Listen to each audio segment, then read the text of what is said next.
हाय सांग मैंने आज आम घर स्टाइल माछ तरकारी करिया।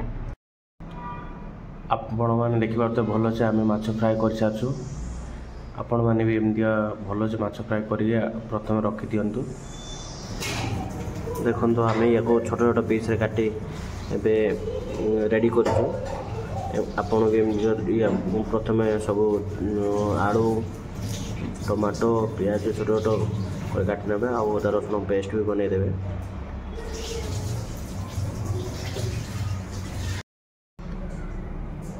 प्रथम आम कड़े बसैलु गरम होगापी।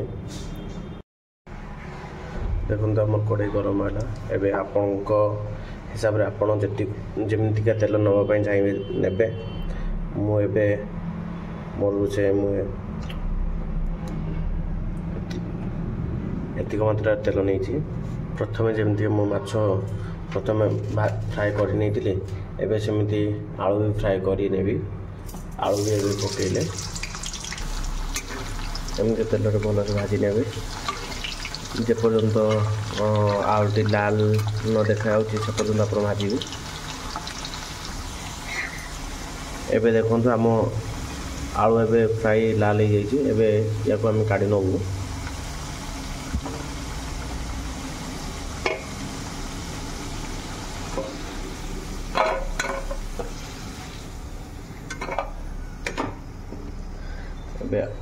आलू आम काढ़ी नेलु।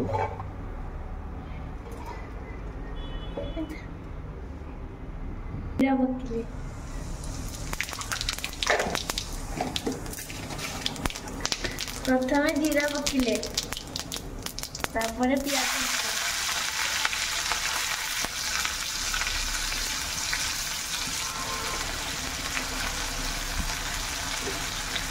पियाज से पर्यटन नाली से पर्यंत फ्राए कर देखो आमर पियाज एवं टे लालिया हाँपाई आसलानी। जे पर्यंत पूरा नाली न से पर्यंत आप तेल फ्राए करूँ। देखो आमर पियाज भल से नाली पड़गलानी तापर आम अदा पकेबू।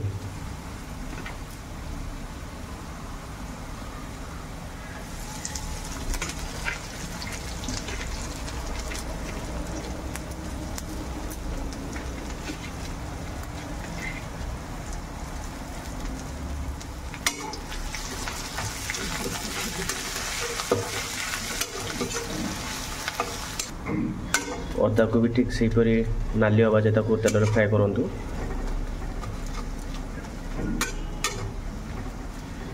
तेल अदा रसुण जमीका जिते फ्राए करें आप देखिए तार स्मेल बहुत सुंदर आसे। देखो आमर अदा रसुण एवं लाली गलानी तापर को आम ऐड करूँ टमाटो।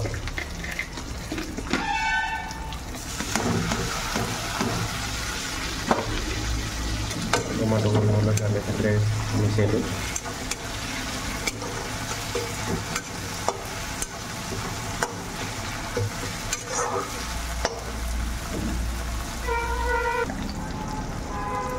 एबे आम ऐड करूँ 1 स्पून हल्दी गुंड,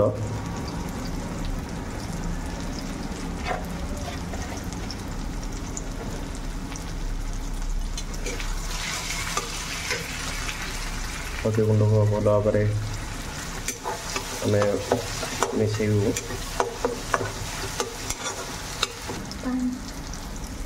तापर ऐड करूँ टिके हल्का पानी।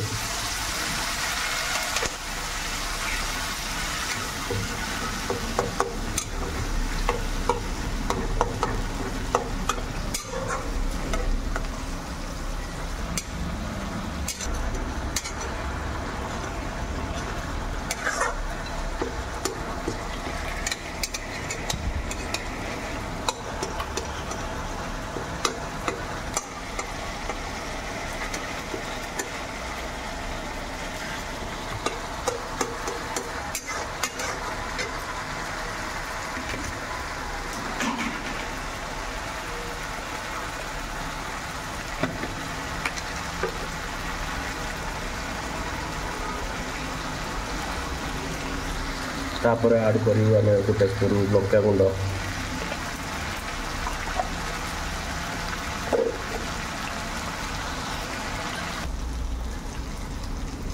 तापर आमे ऐड करियो 1 स्पून गरम मसाला,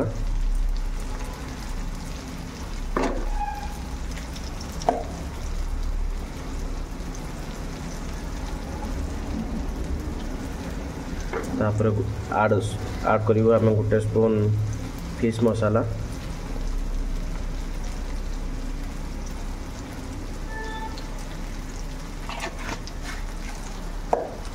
ताको भलरे मिक्स करे देबो। तापर आलू को से मिक्स करिबो। तापर हल्का पानी देबो आलू को सिझाइबा पई। तापर आलू को सिझाइबा पई आमे ताको 5-10 मिनट लो फ्लेम करी छाड़ी देबो एवं ताको आमे कवर कर देबो।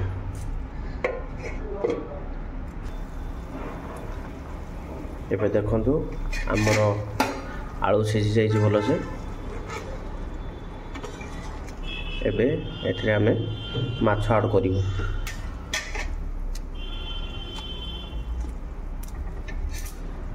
एबे एथरे आमे माछ ऐड कर देलो। बस माछ एथरे जस्ट टिके हे गला परे आमे याको बाहर काटी देबो।